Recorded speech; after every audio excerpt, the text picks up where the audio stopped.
Welcome back once again to our channel. जैसा कि हम लोग कंटिन्यू करें प्रोबेबिलिटी एंड स्टैटिस्टिक्स के सीरीज को, तो हम लोग आ गए अपने लेक्चर नंबर 2 पे। तो ये है हम लोग का आज का लेक्चर नंबर 2।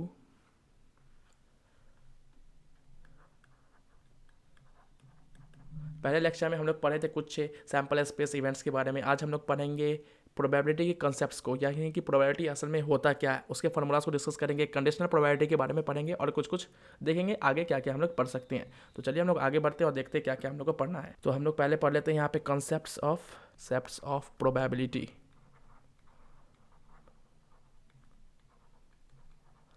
प्रोबेबिलिटी का कंसेप्ट क्या होता है, तो सबसे पहले हम लोग देखते हैं इसका फॉर्मूला। मान लीजिए प्रोबेबिलिटी ऑफ एन इवेंट्स क्या होगा, तो हम लोग को यहाँ पे चाहिए number of event divided by number of sample space. ये होता है हम लोग का प्रोबेबिलिटी का मेन फार्मूला, यानी कि total number of events by total number of sample space. जैसे एग्जांपल लेते हैं हम लोग, सैम्पल स्पेस हम लोग का यहाँ पे है 1 2 3 4 5 एंड 6। अब यहाँ पे हम लोग को इवेंट लेते हैं, यानी कि इवेंट नंबर का। तो इवेंट नंबर हम लोग क्या है 2 4 एंड 6। तो प्रोबेबिलिटी क्या है ऑफ इवेंट नंबर का, तो यहाँ पे हम लोग को नंबर ऑफ इवेंट्स कितना है, यहाँ पे नंबर ऑफ इवेंट्स 3। यहाँ पे नंबर ऑफ सैम्पल स्पेस क्या है 6। तो हम लोग क्या हो जाएगा 3/6। इसे हम लोग करेंगे 1/2, यानी कि हम लोग क्या यहाँ पे मिला 1/2 प्रोबेबिलिटी मिल रहा है इसके होने का, यानी कि इवन नंबर के होने का प्रोबेबिलिटी यहाँ पे 1/2। तो यही है बेसिक कॉन्सेप्ट ऑफ प्रोबेबिलिटी। और सबसे इंपॉर्टेंट बात यहाँ पे ये है कि प्रोबेबिलिटी क्या कहाँ से कहाँ तक होता है, तो 0 से लेके यहाँ पे हम लोग का प्रोबेबिलिटी आ जाएगा किसी भी चीज़ के होने का, और ये हम लोग को मैक्सिमम जाएगा 1 तक।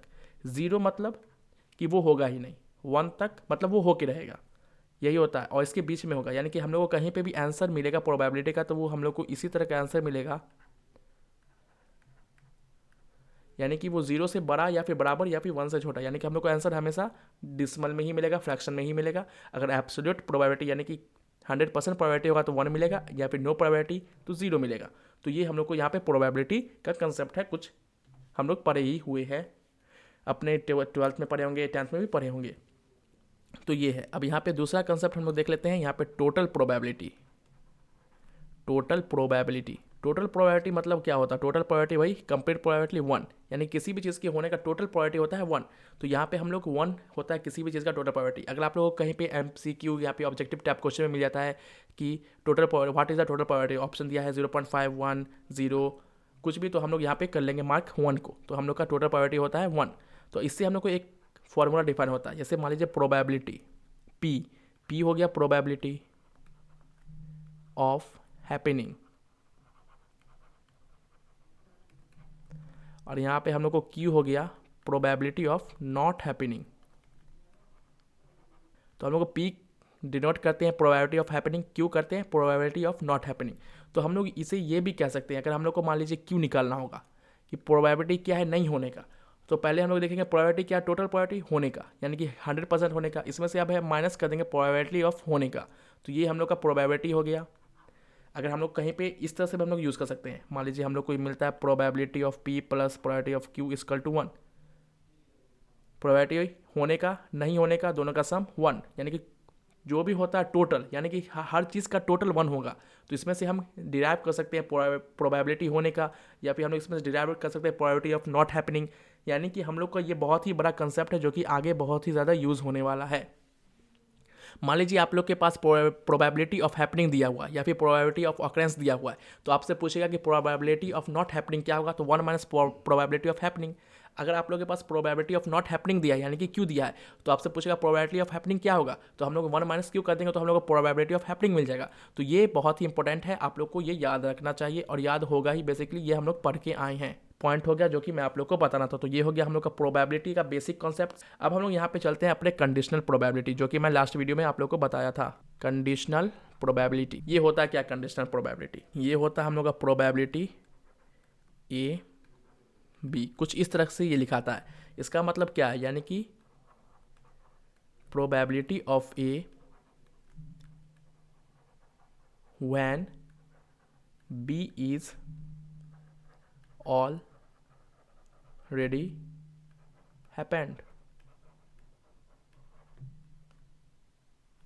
यानी कि प्रोबेबिलिटी ए का क्या है, जब बी हो चुका, यानी कि यहाँ पे ये क्या है, कंडीशन हो रहा है। यहाँ पे हम लोग को क्या है, डिपेंडेंट इवेंट्स जो हम लोग पढ़े थे, यानी कि एक अगर होगा तो वो दूसरे पे डिपेंड कर रहा है। तो यहाँ पे वही है प्रोबेबिलिटी ऑफ ए, यानी कि ए के होने की क्या प्रोबेबिलिटी है जब बी हो चुका है। तो ये होता है हम लोग को यहाँ पे कंडीशनल प्रोबेबिलिटी। तो इसे कुछ इस तरह से हम लोग समझ सकते हैं, जैसे कि यहाँ पे पी है और ये जो ऊपर वाला पार्ट होगा इसको हम लोग को निकालना होगा, यानी प्रोबेबिलिटी ऑफ ए।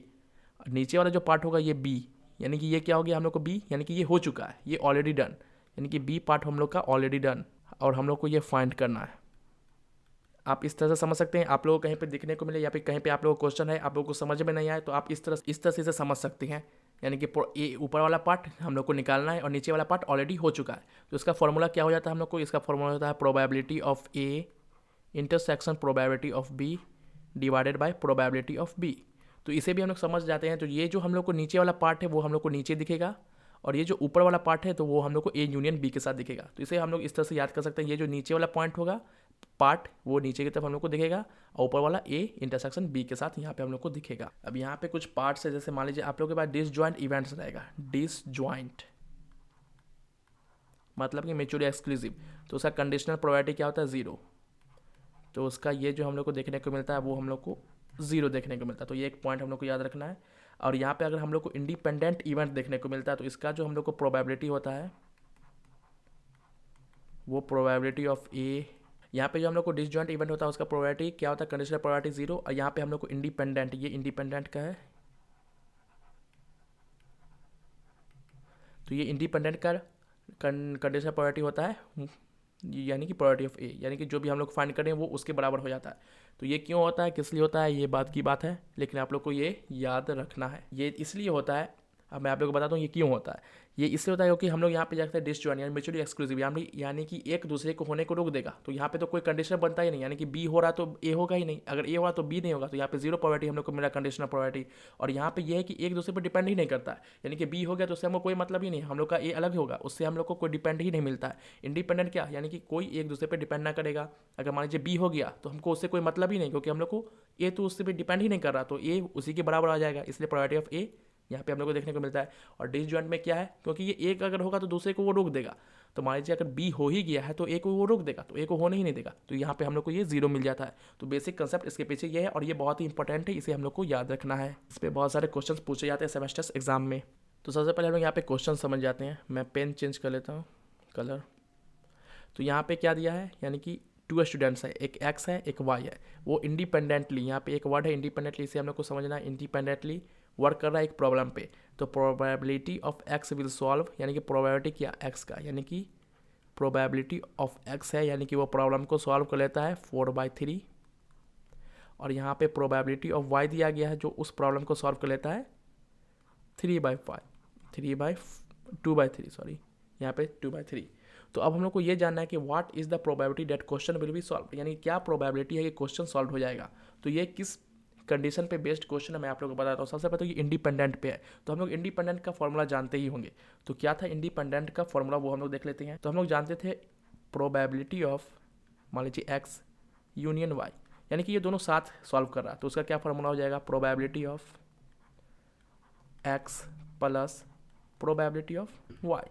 तो सिंपल सा ये हो गया, और यहाँ पे हम लोग माइनस करेंगे probability of X intersection Y. तो ये यहाँ पे हम लोग को मिल जाता है, ये फॉर्मूला हम लोग को यहाँ पे देखने को मिलता है। तो यहाँ पे ये क्या टोटल प्रोबेबिलिटी भी हम लोग को देखने को मिला है यहाँ पे। इसे हम लोग 2 तरीके से सॉल्व करते हैं, टोटल प्रोबेबिलिटी के थ्रू भी कर सकते थे, यहाँ पे हम लोग को इंडिपेंडेंट देखने को मिला। तो इंडिपेंडेंट इवेंट का जो फॉर्मूला होता है उसके अकॉर्डिंग में हम लोग इसे सॉल्व कर सकते हैं। तो हम लोग यहाँ पे इसे इंडिपेंडेंट इवेंट के अकॉर्डिंग सॉल्व कर रहे हैं। तो इस फॉर्मूला को हम लोग एक्सपैंड करते हैं, तो क्या होगा, यहाँ पे देखिए ये क्या है, probability of X union Y. ये हो गया हम लोग को कुछ इस तरह का, हम लोग इसे एक्सपैंड करते हैं। प्रोबेबिलिटी ऑफ एक्स क्या है 3/4 प्लस ये क्या है 2/3 माइनस, अब यहाँ पे हम लोग क्या देख रहे हैं, ये देखिए एक्स इंटरसेक्शन वाई। तो हम लोग इसे किस तरह से लिख सकते हैं, प्रोबेबिलिटी ऑफ एक्स मल्टीप्लाई या फिर इंटू वाई। तो हम लोग कुछ इस तरह से लिख सकते हैं। तो ये क्या हम लोग को यहाँ पे मिल जाएगा, तो यहाँ पे हम लोग को मिल जाएगा 3/4 into 2/3 which is equal to 6/12। तो अब हम लोग यहाँ पे सॉल्व करते हैं, तो क्या हम लोग को मिल जाएगा 3/4 प्लस 2/3 माइनस 6/12। तो इसे हम लोग सॉल्व कर देते हैं। तो टोटल हम लोग को यहाँ पे 11/12 देखने को मिल जाएगा। आप लोग इसे सॉल्व करके देख लीजिएगा। तो ये था हम लोग का पहला प्रॉब्लम। आई होप आप ये प्रॉब्लम को समझ गए होंगे। बेसिकली हम लोग यहाँ पे क्या है, हम लोग को उस कॉमन वर्ड पे यानी कीवर्ड पे ध्यान देना होगा, क्या क्या यहाँ पे पूछ रहा है, उसी से आपका क्वेश्चन सॉल्व हो जाएगा। बहुत ही ईजी रहेगा यहाँ पे कोई भी क्वेश्चन को सॉल्व करना। यहाँ पे इंडिपेंडेंटली जैसे दिया है तो हम लोग सिंपली इंडिपेंडेंटली इवेंट का यहाँ पे फॉर्मूला यूज़ करके इसे सॉल्व कर दिए। यहाँ पे हम लोग देख लिए गिवन में हम लोग को क्या क्या दिया था, उस अकॉर्डिंग इसे हम लोग सॉल्व कर लिए। तो ये बहुत ही आसान क्वेश्चन था। तो चलिए हम लोग आगे बढ़ते हैं। और ये PYQ का भी क्वेश्चन है, ये बहुत सारे यूनिवर्सिटी के PYQ में भी आप लोग को मिल जाएगा। तो चलिए हम लोग आगे बढ़ते हैं, देखते हैं अपना क्वेश्चन नंबर 2। एक इंपॉर्टेंट क्वेश्चन यहाँ पे ये होता है कंडीशनल प्रोबेबिलिटी का। मैं आप लोग को बता देता हूँ। मैं यहाँ पे क्वेश्चन नहीं लिख रहा हूँ, मैं सीधे क्वेश्चन समझा दे रहा हूँ। मान लीजिए आप लोग को ये है बैग 1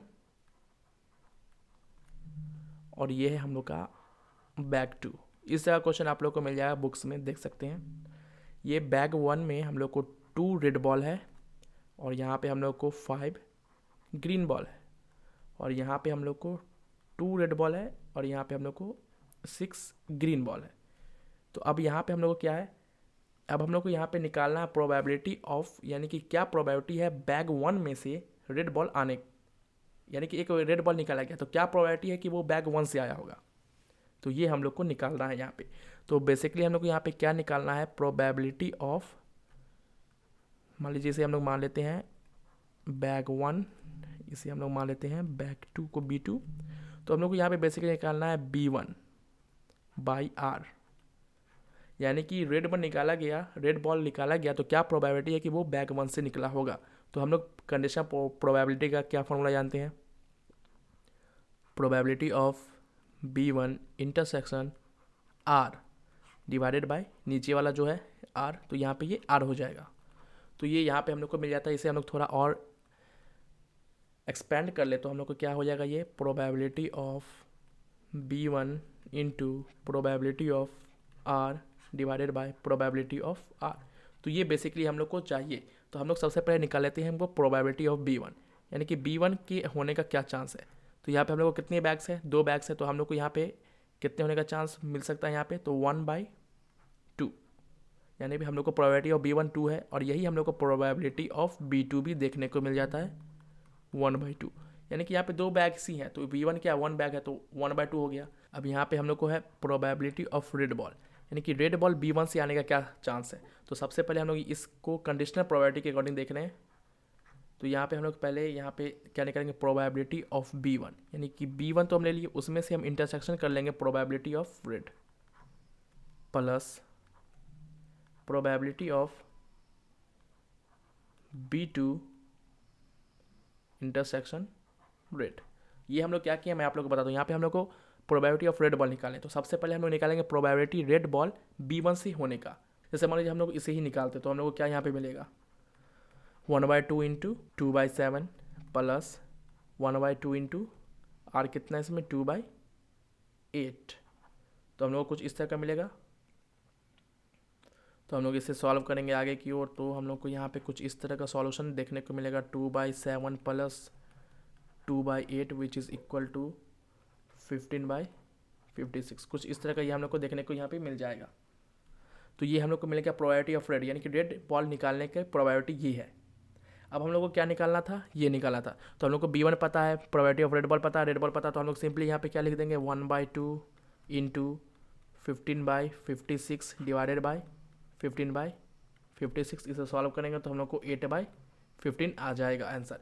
तो अब मैं आप लोग को ये समझाने की कोशिश करता हूँ कि ये मैं कैसे निकाला, यहाँ पे प्रोबेबिलिटी ऑफ रेड बॉल क्या है। अब मैं आप लोग को ये वाला लाइन समझाने की कोशिश करता हूँ कि ये असल में है क्या। तो हम लोग को प्रोबेबिलिटी ऑफ रेड बॉल निकालना कि रेड बॉल आने की संभावना। तो सबसे पहले हम लोग को रेड बॉल निकालना, तो रेड बॉल निकालने के लिए हम लोग पहले क्या करेंगे, बैग निकालेंगे, यानी कि बैग पकड़ें। तो हम लोग दोनों बैग में से कोई एक बैग पकड़ सकते हैं, तो इसलिए हम लोग यहाँ पे प्रोबेबिलिटी ऑफ बैग 1 निकालें, उसमें से फिर हम लोग रेड बॉल निकालें।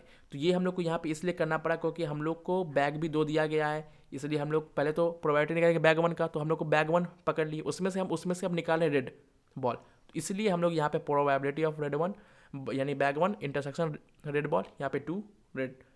तो आप लोग इस तरह का क्वेश्चन करिएगा तो आपको समझ आएगा ये एक पैटर्न है, आपको इस पैटर्न को फॉलो ही करना है हर क्वेश्चन में। अगर आपको इस टाइप का क्वेश्चन दिखेगा, तो अगर मान लीजिए यहीं पे हम लोग ग्रीन बॉल निकालना होता तो B1 intersection green plus B2 intersection green, इस तरह से हम लोग इसे निकालते हैं, क्योंकि हम लोग पहले निकालेंगे, पहले हम लोग को बैग लेना है, इसलिए हम लोग को प्रोबेबिलिटी बैग 1 का भी निकालना होगा, उसके साथ हम लोग उसे जोड़ेंगे। इस तरह से हम लोग इस क्वेश्चन को सॉल्व करेंगे, इस टाइप के क्वेश्चन को सॉल्व करेंगे। मैं आप लोग को बेसिकली यहाँ पे फॉर्मेट बताया हूँ इस क्वेश्चन को सॉल्व करने का, ये फॉर्मेट है, इस फॉर्मेट पे ही इस टाइप के क्वेश्चन सॉल्व होंगे।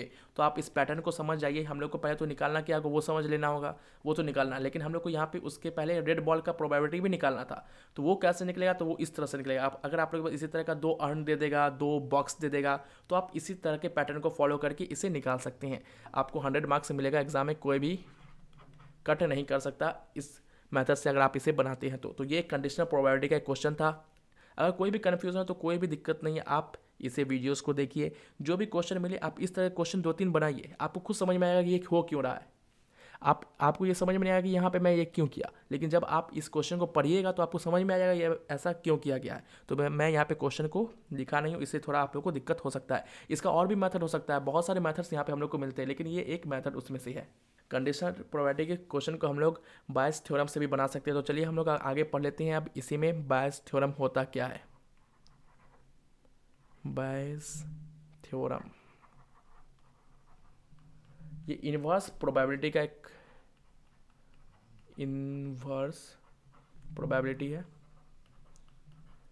तो इसका क्या फॉर्मूला होता है, तो इसका फॉर्मूला होता है probability of E1 by A which is equal to probability of E1 into probability of A by E1 divided by summation of I equal to 1 and to n probability of E1 into probability of A by E2।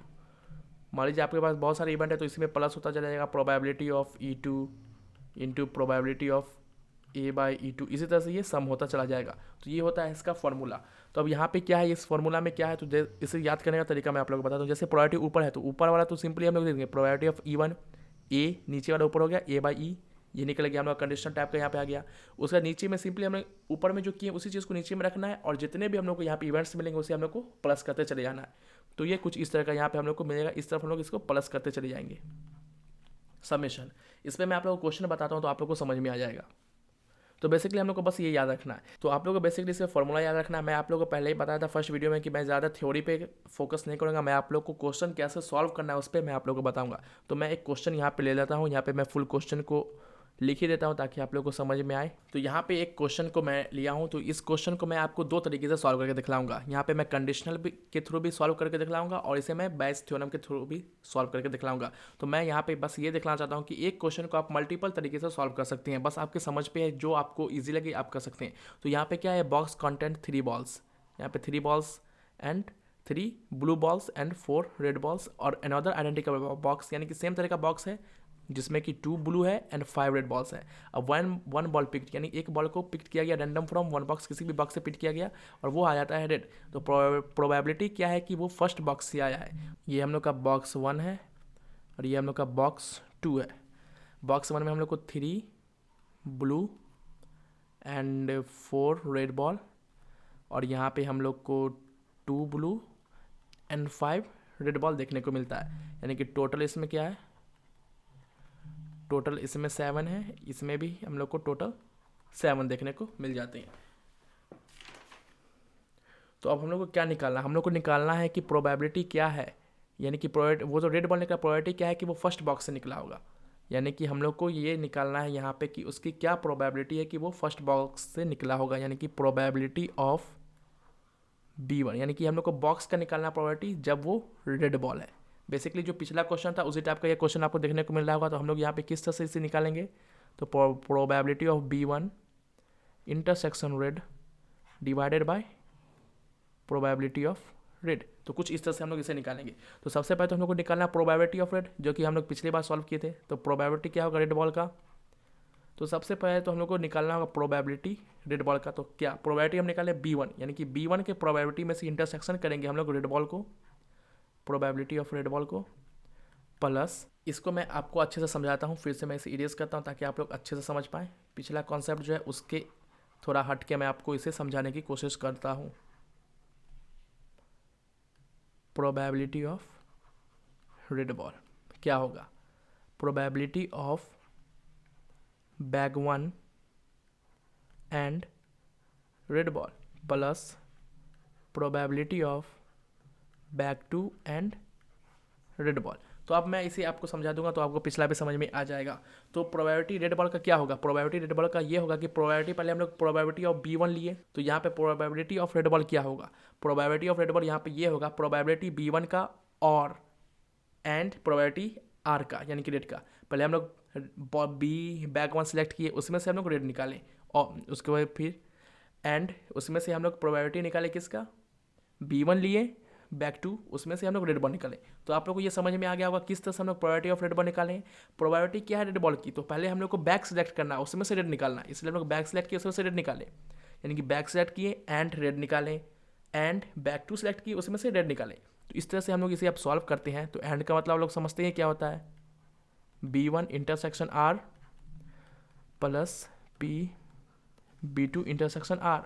तो अब हम लोग इसे solve करते हैं तो हम लोग को क्या मिल जाएगा, तो probability of B1 equal to probability of B2 यहाँ पे है क्योंकि 1/2 है, दोनों सेम ही है। तो प्रोबेबिलिटी ऑफ B1 से रेड क्या है, रेड होने का, B1 से रेड बॉल होने की क्या प्रोबेबिलिटी है, रेड बॉल होने का फ्रॉम B1 हम लोग को क्या ये मिलता है, तो 4/7 और यहाँ पे हम लोग को मिल जाता है इसका B2 से मिल जाता है हम लोग को यहाँ पे 5/7। तो हम लोग यहाँ पे पुट कर देते हैं सिंपली 1/2 इंटरसेक्शन मतलब इनटू 4/7 प्लस 1/2 इंटू 5/7। अब हम लोग सिंपली इसको क्या कर लेंगे, कैलकुलेट कर लेंगे, यहाँ पे से ये P हट जाएगा, तो ये हम लोग को मिल गया 14/4 प्लस 5/14 जो कि हम लोग को हो जाएगा 9/14। तो हम लोग को क्या आ गया आंसर 9/14, यानी कि बैग 1 में से रेड बॉल निकाला गया जो कि बैग 1 से निकलने की प्रोबेबिलिटी है 9/14। तो ये हो गया हम लोग का कंडीशनल बाय कंडीशनल प्रोबेबिलिटी, इसे हम लोग सॉल्व किए। अब हम लोग सेम क्वेश्चन को सॉल्व करते हैं बाय बायस थ्योरम, BAY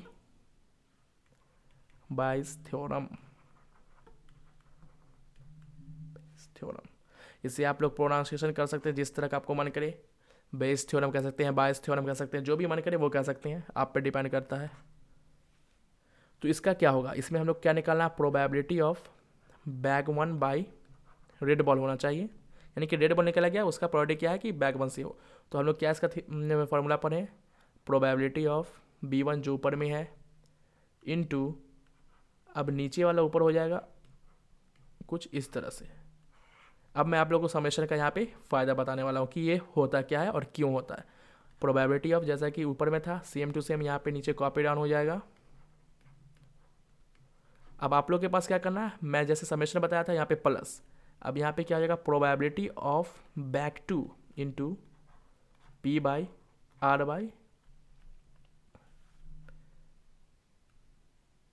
यहाँ पे थोड़ा ये गलत लिखा गया था, यहाँ पे आ जाएगा B1 सेम ऑफ कॉपी हुआ है, यहाँ पे प्रोबेबिलिटी ऑफ B2, कुछ इस तरह का ये हम लोग का यहाँ पे फॉर्मूला बन जाता है बायस थ्योरम के थ्रू। तो चलिए हम लोग यहाँ पे सिंपली पुट कर लेते हैं क्या क्या हम लोग को यहाँ पे पुट करना होगा। तो प्रोबेबिलिटी ऑफ B1 क्या है 1/2। अब probability of red bye B1 क्या है, यानी कि red ball probability of B1 से। तो प्रोबेबिलिटी ऑफ रेड बॉल क्या था, हम लोग को टोटल कितना रेड बॉल था देख लेते हैं हम स्लाइड्स में जाके, पिछली स्लाइड्स में। तो हम लोग को probability of red ball from था क्या 4/7 था, यहाँ पे हम लोग देख सकते हैं।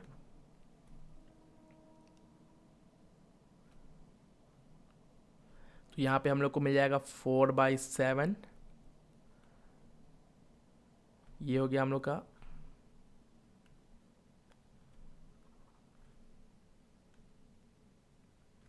इसे हम लोग अब बाय करते हैं।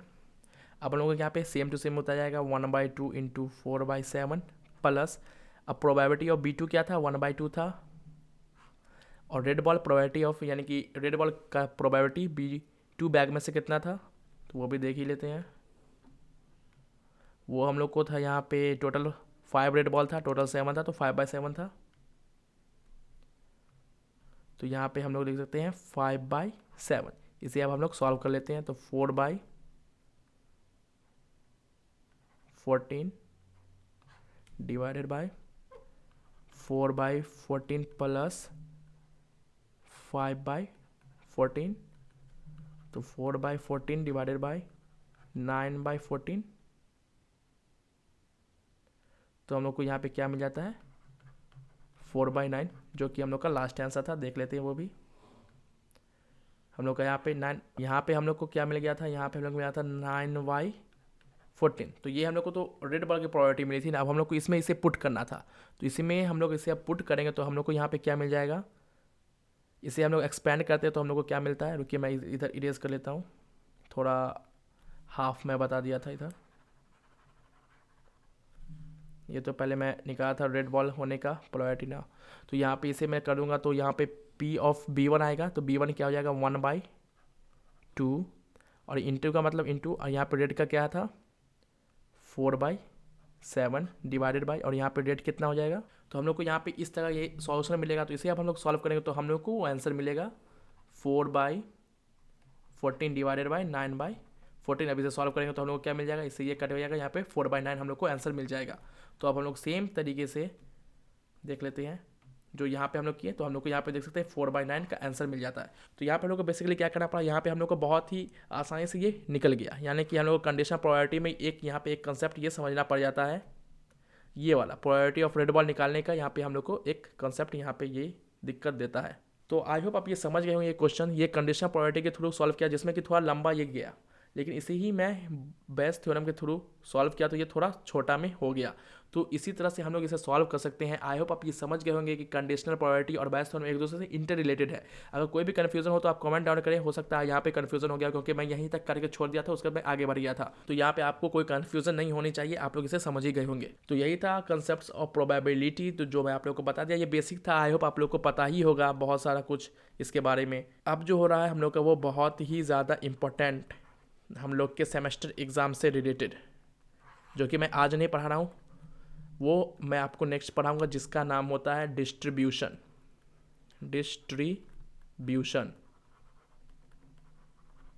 किस चीज़ का डिस्ट्रीब्यूशन, प्रोबेबिलिटी डिस्ट्रीब्यूशन, जो मैं आपको नेक्स्ट वीडियो में पढ़ाऊंगा। इसे आप लोगों को बहुत ही अच्छे से पढ़ना होगा। इसमें बहुत सारे क्वेश्चन आते हैं, बहुत सारे क्वेश्चन हम लोग को इसमें देखने को मिलते हैं, जो कि हम लोग को आना चाहिए। इसमें बहुत कुछ हम लोग को जानना है, बहुत कुछ पढ़ना है। आप लोग जो सोच रहे हो कि प्रोबेबिलिटी थोड़ा हार्ड हो गया, जैसे कि ये सब थोड़ा तो आप लोग को यहाँ पे बहुत सारा कन्फ्यूजन क्रिएट हो गया होगा, लेकिन ऐसा कुछ भी नहीं होने वाला है, क्योंकि आगे का जो चैप्टर्स है यानी कि ये जो डिस्ट्रीब्यूशन है बहुत ही ईजी है। आप इस वीडियो को जरूर देखिए। अगर आपको थोड़ा यहाँ पे बोरिंग फील हो रहा होगा तो ये हो सकता है, क्योंकि आप लोग को मज़ा नहीं आता होगा प्रोबेबिलिटी पढ़ने में, लेकिन इसे मैं इंटरेस्टिंग बनाने की कोशिश करूँगा नेक्स्ट के वीडियोज़ में, ताकि जहाँ से डिस्ट्रीब्यूशन स्टार्ट है वहाँ से आपको मज़ा आएगा, क्योंकि वहाँ से हर क्वेश्चन आपसे सॉल्व होगा। यहाँ पे थोड़ा दिक्कत हो जाता है क्वेश्चन सॉल्व करने में, कुछ समझने में, कुछ बेसिक्स कॉन्सेप्ट्स होते हैं जो कि हम लोग को यहाँ पे लगाने पड़ते हैं, लेकिन बेस थ्योरम से तो सब कुछ आसान हो ही जाता है। तो हम लोग को यहाँ पे बेसिकली क्या है कि बहुत सारे फॉर्मूलेज देखने को मिलते हैं, जिसे हम लोग को यहाँ पे याद करते रहना होगा। तो मैं बहुत सारे फॉर्मूल्स आप लोगों को बता ही दिया, जिसे कि आप लोग याद कर सकते हैं। फर्स्ट वीडियो आप लोग देख लिए, सेकंड वीडियो देख लिए, यहाँ पे बेसिक था, सब कुछ बेसिक था, ये आप लोग 12 तक पढ़ ही चुके हैं। अब आप लोग को न्यू चीज़ पढ़ना है, जो कि यहाँ से डिस्ट्रीब्यूशन स्टार्ट होता है, तो वो मैं नेक्स्ट वीडियो में डील करूँगा। आई होप आपको वीडियो पसंद आया होगा। अगर आप लोग को बोरिंग लगे, लेक्चर स्लो लगे, तो आप 2x पे देख सकते हैं। तो यही था आज का वीडियो। आई होप आपको वीडियो पसंद आएगा। Thanks for watching this video.